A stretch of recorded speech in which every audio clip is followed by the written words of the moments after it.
Midnight Meat Train was the first story in the first volume of the Books of Blood, and it was one of the first stories I wrote.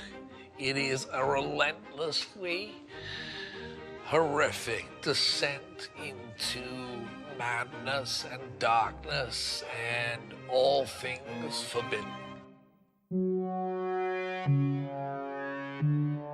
It's that journey, it's that idea that you are with a character who is basically just going to descend and descend and descend.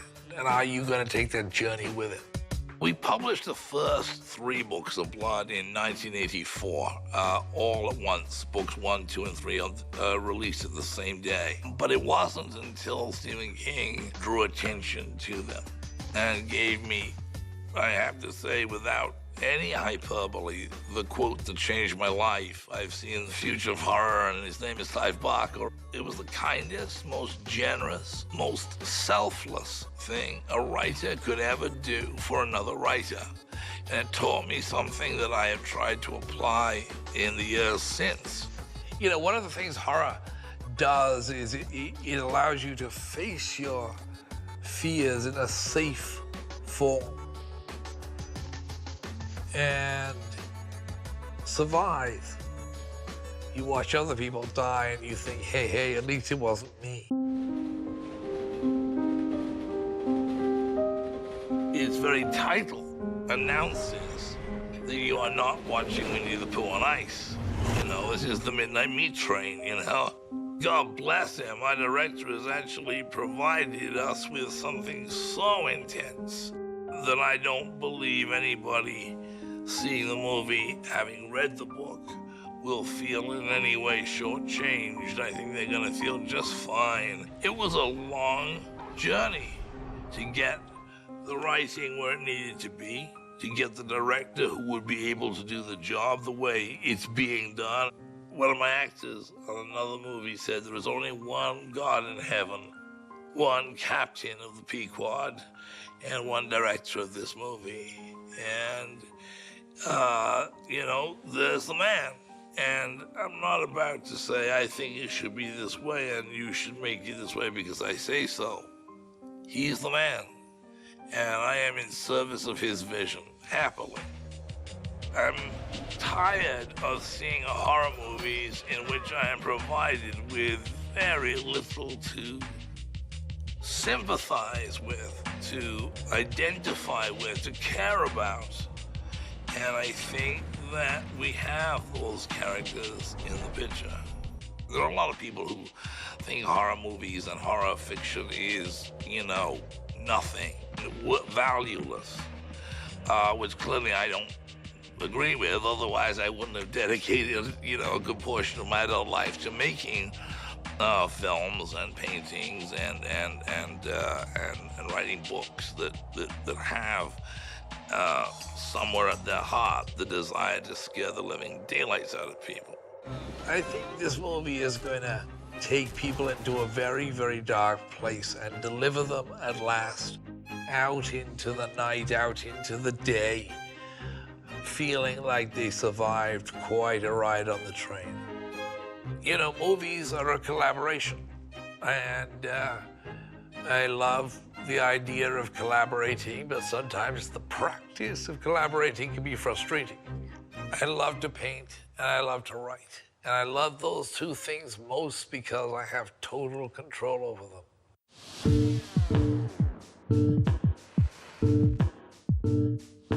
I started painting when I was 45, and it was like opening a door into a whole new world. It was love at first sight. It was like, oh Lord, why have I waited this long to open a tube of this paint? It was like discovering I had another life waiting for me that I had never realized was there. Painting is so hands-on. You get your hands dirty, you get yourself dirty, you sweat, you It's the reverse of writing, which is so intellectual. So this is my studio, my painting studio, which I built so that I could make a mess. You can see even on the doors, there's paint everywhere. I paint a lot of canvases at the same time. Into the space we go. This is what I use for my photography work. This platform and these lights above me here. I don't know how else to explain. At the age of 45, finding that I have all these things waiting in the wings. I guess I think I've had a smile all the time I've been down here. This room is just pleasure to me. It's a place where I am safe and I can make my creations without being disturbed, without being questioned, without anybody saying why. I'm trying to get out of the way of something which is speaking. You know, the great enemy of art is why. Art should be its own justification. It requires no questions and it requires no answers. It is its own answer. And if it isn't its own answer, then it is not. You just had my entire philosophy of art in one sentence. My head is like a jug, which I am pouring ideas out of into books and films and paintings. And something that isn't me is filling it up again. God bless it. And it's filling it up faster than I can empty it. And it's always been that way, but as I slow down a little bit with age, it's a little crazy making sometimes because I've got so much I want to say, I got so much I want to convey. The things that mean the most to us are the things we're afraid of speaking, we're afraid of saying.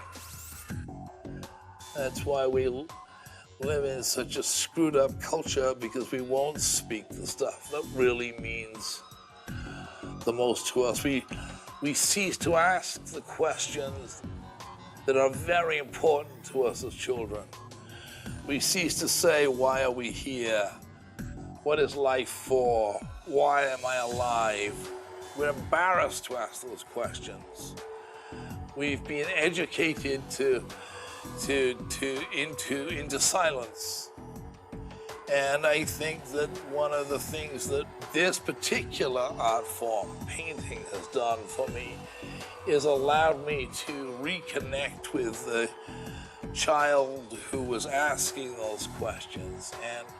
And I know these don't seem like conventional answers, but they're as close as I can come to answers, because hidden in the 700 paintings next door and the however many that were in the tent behind you are things that mean more to me than I literally have words to express. That's why I'm going after them in paint.